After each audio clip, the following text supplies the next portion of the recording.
Hi there, this is Peter from Ultra Journeys. Based on frequent recent requests, I've put together a small presentation to help you getting started step by step in Alpine style hiking, either solo or with a group of friends, away from the more expensive commercial group treks to touristic places, help you explore the lesser known routes, which will give you a lot of more satisfaction and confidence.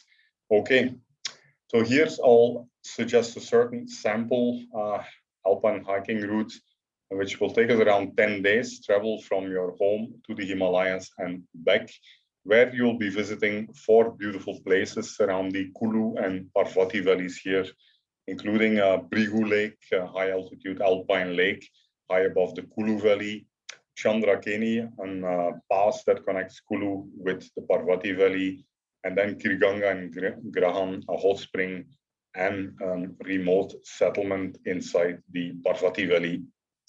Here we go. So here you can see an overview map with the Kulu Valley here, from Kulu going all the way to Manali here, and then eventually to the Rohtang Pass and Lahore. And on the right, we can see the Parvati Valley, which is the side valley of the Kulu Valley. So we're checking out initially. Usually we'll reach Manali through bus. From Manali, we'll get down to a village called Rumsu. From Rumsu, we'll traverse over a 3,700 meter pass here, Chandrakeni Pass, which will get us to Malana and the Parvati Valley, where we'll be exploring the Kirganga hot springs on the way to the Pin Parvati Pass, and from the village of Kasol to the remote settlement of Grehan, on the way to the Sar Pass, actually. After completing these 3, we'll return back to Manali and Old Manali here, Vashist, and climb up to the high altitude alpine lake of Brigu at 4,150 meters. So this will be basically a 6-day traverse, excluding the travel, which from South India usually takes around 2 days up, 2 days down. In case you take a train and a bus. With a flight, you can probably save a little bit of time if you plan your transition from the flight to the further travel towards Manali by bus accordingly. This basically gives us netto 6 days out of a 10-day holiday. It gives us 6 days of trekking and 4 days of hiking. 2 days will go to the Chandrakani Pass, 2 days to Kirganga and Graham, and then another 2 days to the Brihu Lake Trek.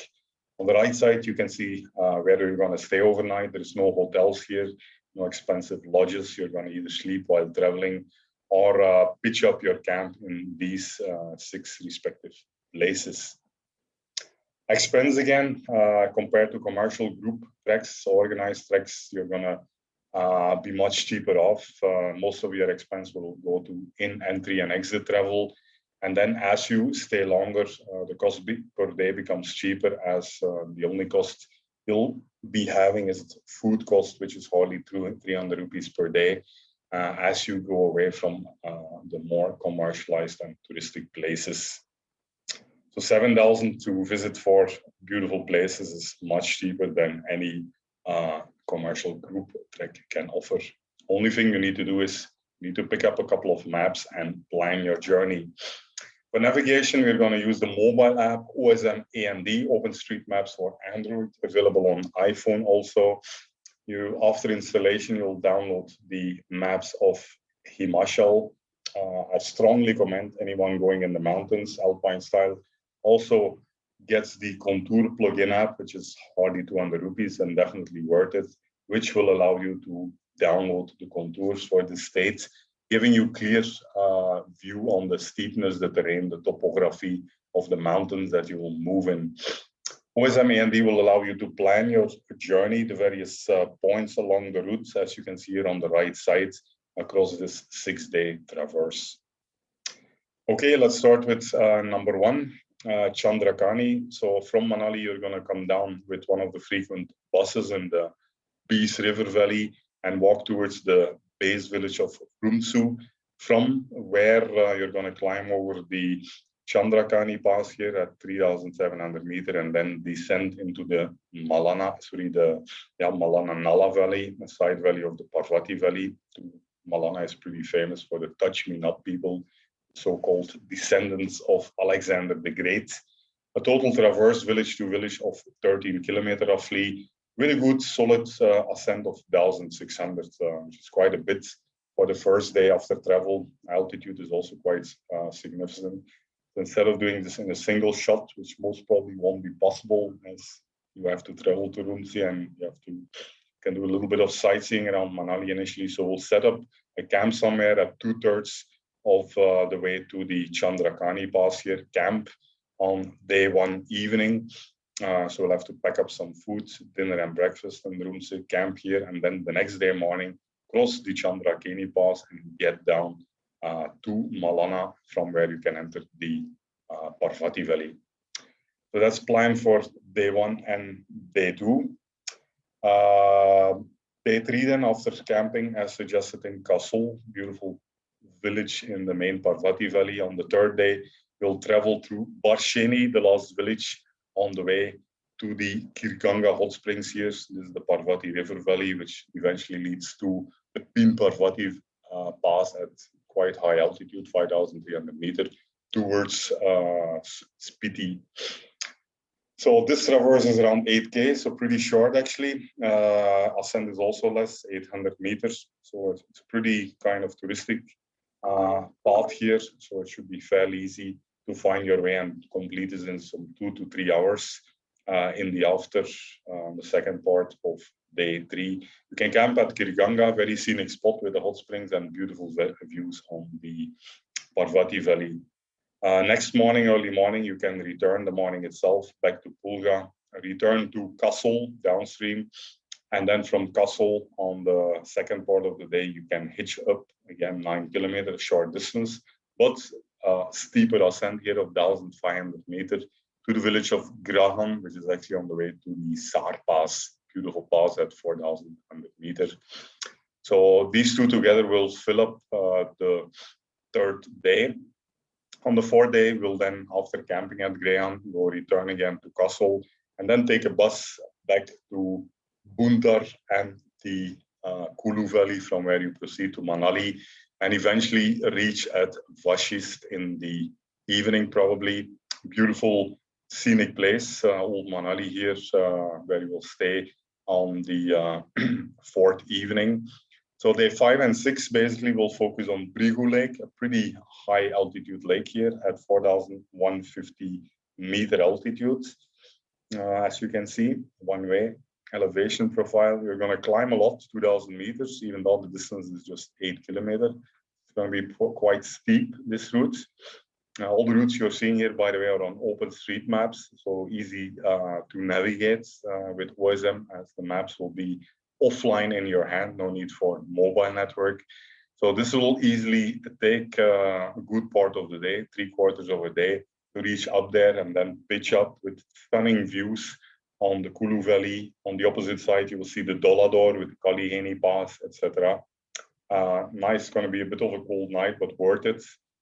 You don't see much streams on the way here, so please carry sufficient water and back up, I would say, lunch, dinner, and maybe breakfast on your way up.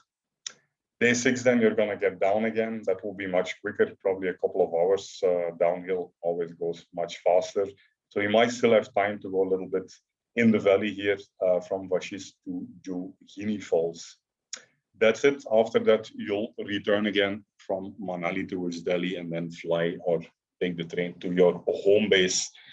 So what do we carry? The key here as an Alpine style hiker is to go light. Here you see the list of items that I've been carrying for years and the grams to give you a subtle idea. Every 100 grams makes a big difference, as you'll have to carry these grams here on pretty steep terrain, obviously.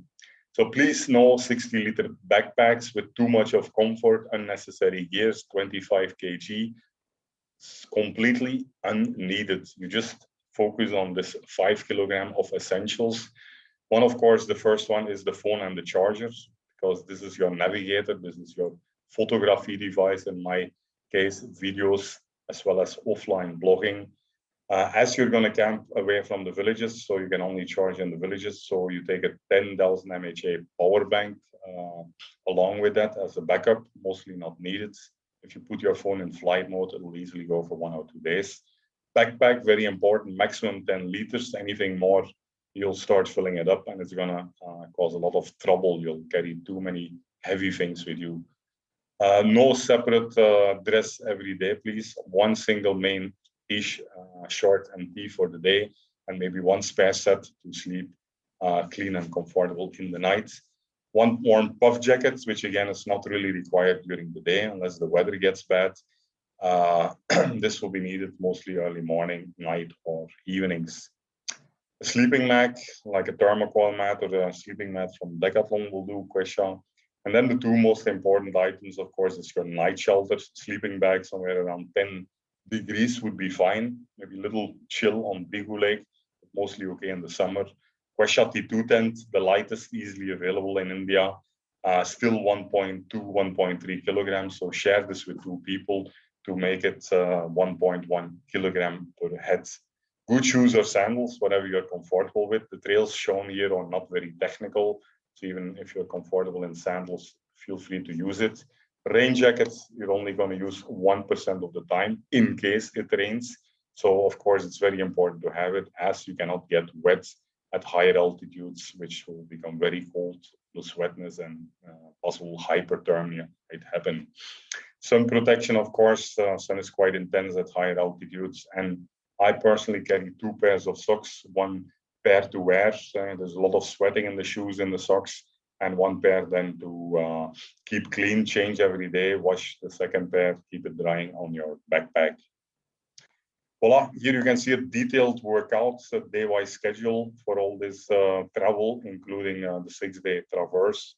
Where to go from where to where bus, where walking, where to pick up food, where to set up your tent. So go in this in detail yourself to get familiar with this traverse. As you go through this table, please, part 1, part 2, look at OSM A and D, find all these places, mark them on OSM A and D, see that you can find the trail between these intermediate points.